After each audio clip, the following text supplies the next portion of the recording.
Hello everyone, welcome back to my channel तितनी आपण मानक स्वागत करछि।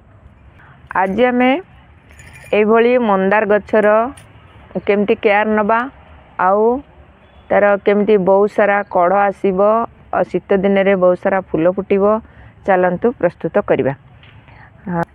मु कहिछि प्रथम रे जेकोसी गछ आपण माने सॉइल मीडिया दियंतु, फंजीसाइड दियंतु किंबा लिक्विड फर्टिलाइजर दियंतु।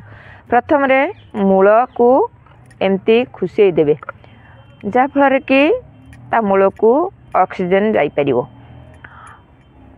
द्वितीय रे आमे मंदार गछटा बहुत बड़ होइथाय आ बहुत सारा फूल फुटी थाए, सेति पई आमे 10 रु 12 इंच रो कुंड नबा निहाती दरकार। कना मंदार गछटा ता मूलटा बहुत मोटा होता है, बहुत झेंकालिया होता है। आम जिते कटिंग कर सेते से गछटा झेंकालिया होता है, तार ब्रांच गुड़ा बहुत सारा बाहरी थाए। से मात्रा रे आमे सॉइल मीडिया देले तादरे फूल कड़ नदी होता है। तृतीय रे सॉइल मीडिया आमे कौन कौन दबा। सॉइल मीडिया यही भाव में आम जो सोरिष खली बजार रू आणुचे से तो बहुत भल आपण न आनी पारुचंती। यही सोरिष को आम ग्राइंडिंग करदबा। ग्राइंडिंग करदेले आम 15 दिन थरे आम ए सब देथिले आमर cow dung compost, vermicompost, bone meal, DAP सार आदरे 15 दिन थरे आमे देथिले। वर्तमान आमे ए जो कंपोस्टटा आमे तैयारी कले देखो डीएपी सार 1 ग्राम 2 ग्राम नहींचे आमे सोरिष खली आकु आमे ए गछरे 2 चम्मच करी एमती दबा। देखिए शीत दिन रे बहुत सारा आसीजीव फूल कड़।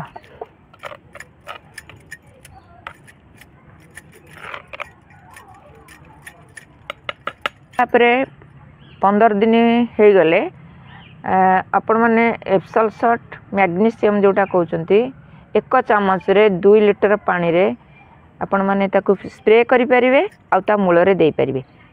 एप्सल सॉल्ट गोटे मास रे थरे देबे। सोरिष खली जोटा फर्टिलाइजर करि दउचे 15 दिन थरे दबा। 50 ग्राम रे 1 लीटर पानी रे भिजाई 4 दिन रखी देबे। ता देरे 5 लीटर पानी मिसाई रेगुलार देबे।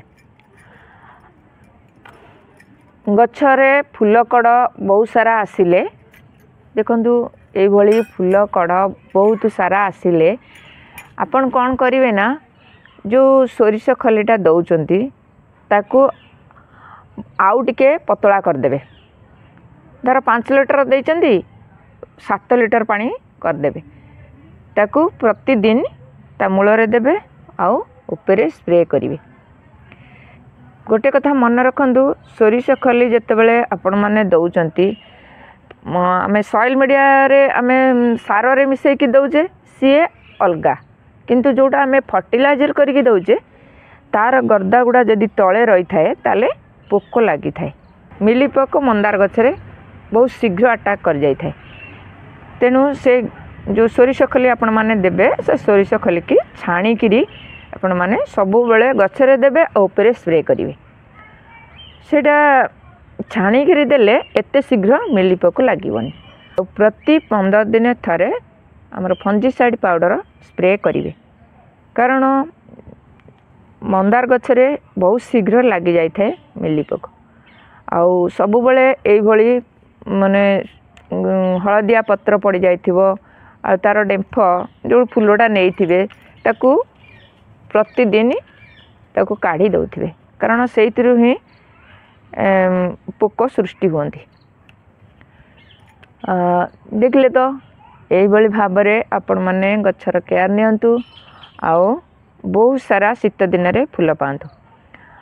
मोर छोट वीडियोटा जदि आपण मानकु भल लगी थाए ताले कमेंट शेयर लाइक करिवे। चैनल जदि आपण मैंने नुआ देखुंट सब्सक्राइब करूँ। आज ये पुणी आसबि आउ एक नुआ वीडियो नुआ टॉपिक सहित से पर्यंत गछ लगो था भल था। जय जगन्नाथ।